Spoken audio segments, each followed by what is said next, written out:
Thank you for coming to this event meant to provide you with detailed state of our companies, especially what has bedeviled men's gold for the past 12 months and the way forward. May I state humbly that this communication is without prejudice. First of all, let me start by praying the Almighty God for today and to thank Him gratefully as we count our many blessings.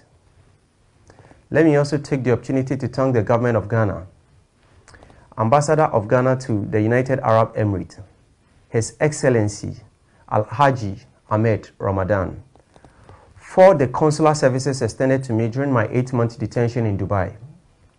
I thank the Ghana Police Service for the warm reception and the exhibit of professionalism in the discharge of their duty on my arrival to Ghana on the 11th July 2019.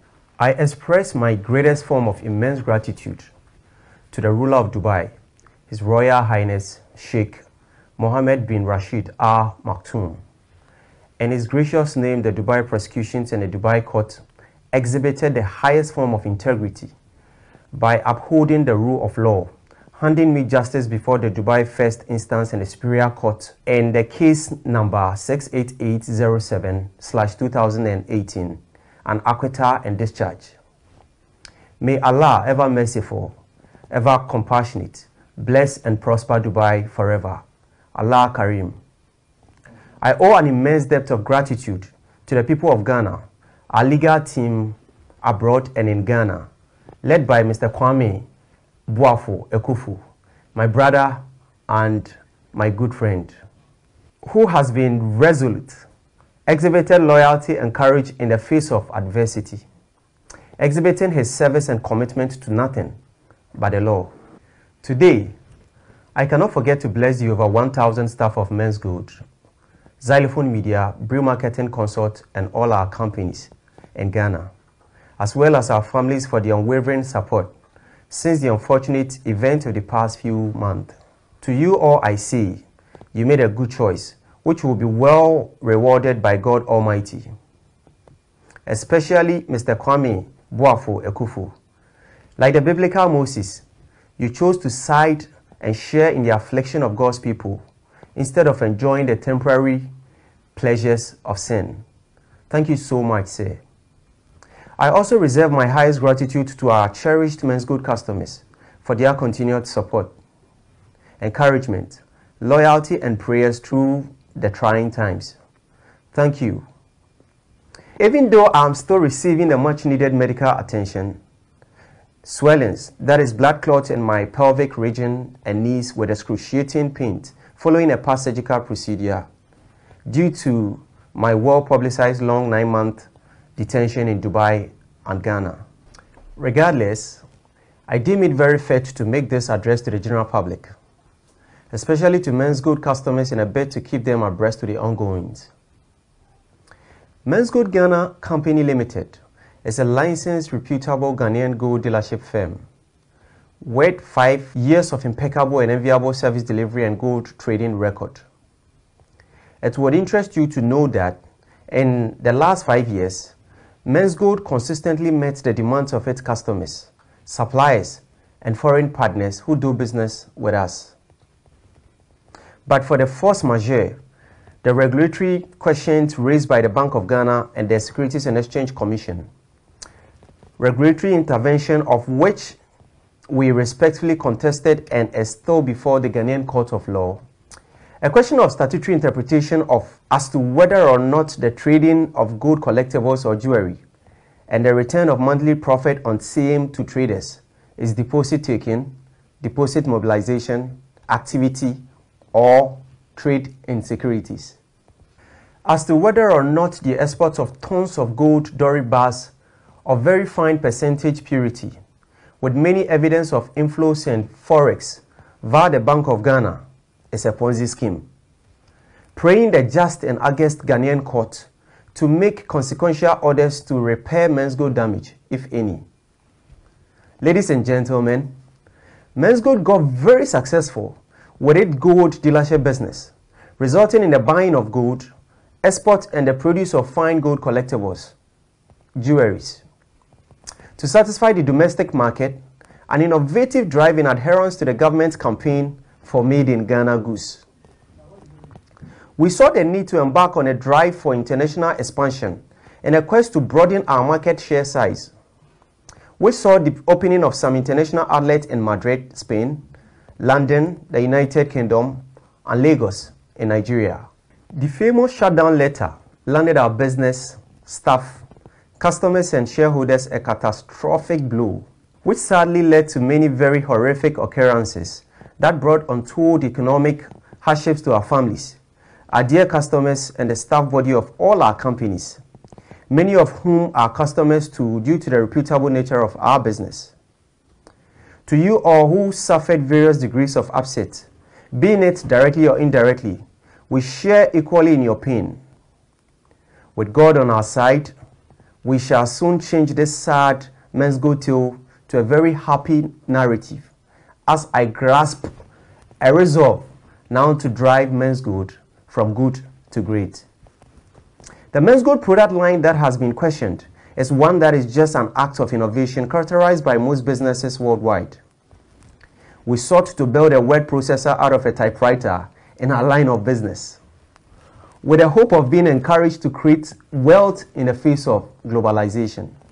I noticed that the 21st century witnesses a blowing wave of globalization, yet Africa has seen limited technological innovative advancement, which stifle our economic growth and lame our progress due to lack of will to invest in the difficult task of creating new things. This tends to make companies in Africa fail in the future, no matter how big a company's stated capital is or who is in the helm of affairs. With this background juxtaposed with my vision and drive to build a business that would surpass our generation, innovation was the only option.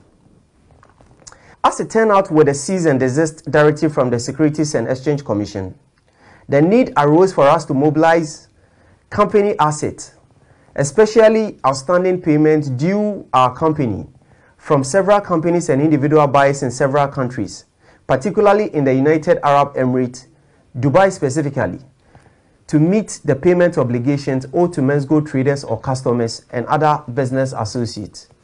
It was in this regard that I embarked on a pursuit of company asset or debt recovery overseas. In the course of my pursuit, upon my arrival in Dubai on the 7th December 2018, I was framed by one of the companies, Horizon Royal Diamond DMCC, which owes our company 750 kilograms of gold dory bars, valued at $39 million US. Believing that men's gold is doomed for closure due to the unfavorable media reportage and the customer protest in Ghana, hence tabled a bogus claim that they have been defrauded by another Ghanaian company named Just Gold Company Limited, with frivolous claims of Just Gold Limited having associations with our company, which is very false. The subsequent action by the Economic and Organized Crime Office, EOCO, to freeze men's gold and my personal asset further hardened the resolve of some of our debtors who thought men's gold was a thing of the past. Following my graceful acquittal and discharge in the Dubai Superior Court, the need arose for me to return to Ghana immediately on the call of the Interpol Red Notice to answer criminal charges on the same customer's debt portfolio before the Ghanaian court, the very reason why I went to Dubai in the first place. A court that restrained me from laying claims to the funds I went to Dubai to recoup. All companies worldwide have liabilities in its books, and so do men's gold. Business, in summary, is all about owing and being owed. We at Men's Gold are committed and do express our willingness to service our debt portfolios to our customers and business associates as soon as we can with a given opportunity. We respectfully pray the Ghanaian authorities to cooperate with us to achieve the following. 1. To assist us make full recovery of the amount owed Men's Gold by Horizon Royal Diamond in Dubai. As an act of good faith, we are willing to engage the Attorney General's office on the best possible way for them to aid Men's Gold by employing international law and diplomatic relations to ensure we achieved this objective. 2. To unfreeze our companies and my personal bank account, an asset for us to utilize these as vehicles to get productive in order to meet our liabilities, or to our customers and some business associates in our bid to resolve our liabilities immediately. As of now, Brew Marketing Consult, Men's Good Ghana Limited, and I cannot credit or debit any bank account in Ghana. This is why it is highly imperative to consider this kind request, as I believe government shares in our resolve and will do all that which is needful in our quest to satisfy the populace, who are our customers. 3. To clearly give direction as to which government agent or agency has jurisdictions to regulate the activity of gold collectibles or jewelry trade in Ghana, just so we can apply for the necessary certifications in order to proceed with our business in a fair and sound manner. As we have publicly demonstrated, we are open to fair supervision and are opposed to no supervision, misconceived supervision, or supervision with malicious intent, respectfully. The founders of PayPal, Elon Musk and co., set out to create a new internet currency to replace the US dollar. Facebook's Mark Zuckerberg's first product was designed to only get his classmates signed up, not the Earth's population. Travis Kalanick and Garrett Camp's Uber started only to supplement the taxi fleet in San Francisco. Brancheski, Joe and Nathan started Airbed and Breakfast as a means to rent out an unused space in their abode to get income to supplement a deficit for a pending event. Ivan Spiegel, Bobby and Reggie started what came to be known today as Snapchat, as sending naughty disappearing fan photos when they were all students at Stanford University. America's media called it a sexting app. Jeff Bezos started Amazon as a digital bookstore in a garage, was heckled by the big players in the books retailing business. Jack Ma fought through and achieved Alibaba in China, and the list goes on. All of these innovative breakthroughs had regulatory questions, suffered bad press. Uber and Airbed and Breakfast particularly have suffered global protest. Travis Kalanick, founder and first CEO of Uber especially, fought many regulatory and legal battles. Today, these great innovative companies are pillars of the great Silicon Valley, receiving global tribute for the United States of America. These are just symptoms of disruptive businesses and business ideas. Men's Gold is today characterized by same traits, and I have no doubt in my mind that our company is on a path to greatness and global prominence. If these 3 propositions are reviewed and considered, we shall confidently proceed to make the necessary arrangements to start paying our customers immediately under my watch. This I say with my personal guarantee. While my detention in Dubai was harrowing, daunting, terrific and horrific experience, I am grateful to God because I feel very refined. It has made me older than my age as we grow in our experiences and not in years. I am fulfilled and ready for greater exploit, highly motivated to add up to our previous gain. I am happy about the disruption. A key trait about a successful business prospect in this information age is the ability to scale. As Mario Andretti, a champion car racer, rightly put it, if everything is under control, you are just not going fast enough. Xylophone Media is an entertainment business built upon technical expertise such as creating, composing, storytelling, and performance.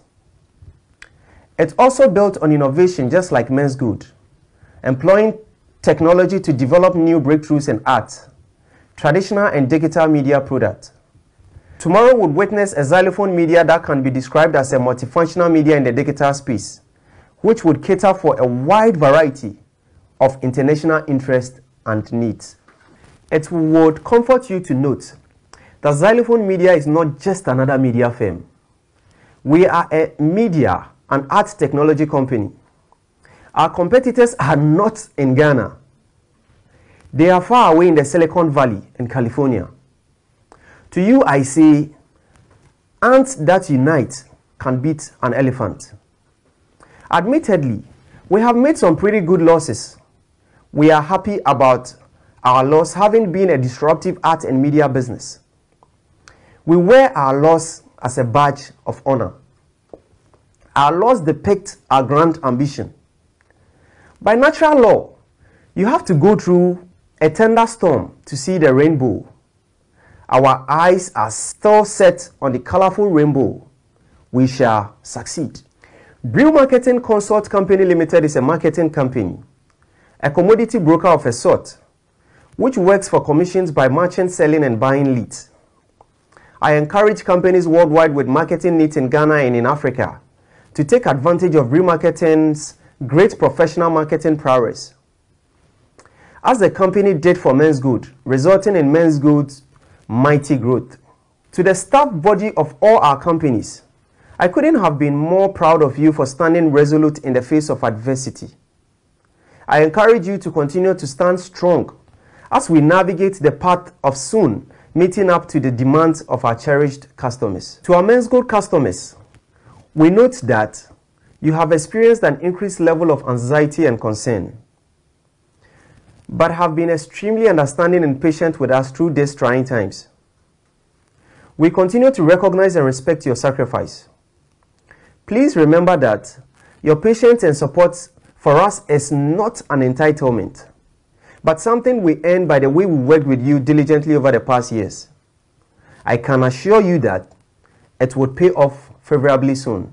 Together, we are very conscious of our responsibilities towards you, our cherished and esteemed customers, and we will do everything we can to individually and collectively meet your expectations. To the government of Ghana, we applaud you for not sparing the rod and spoiling the child. We've got your message. We've grown and are ready to accept and take up responsibility, if any. I want to reiterate that I do not seek political office or power. My goal towards contributing for the good of Ghana and Africa is missionary and not mercenary. Clearly, my willingness to be misunderstood is the basis of our many criticisms and the exercise of brute force and skewed media reportage witnessed against our outfit in the last 12 months. I am an entrepreneur and I remain as such.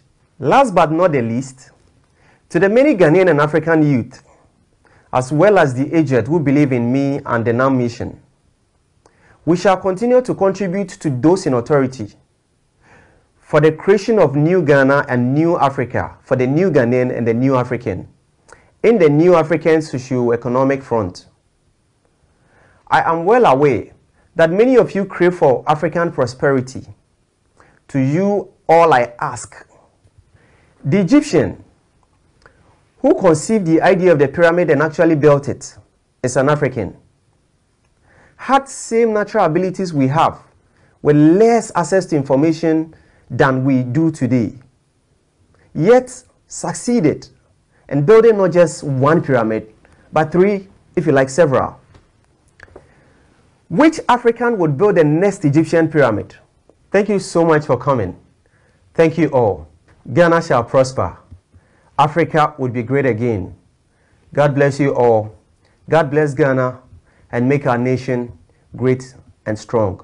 Thank you so much. Thank you.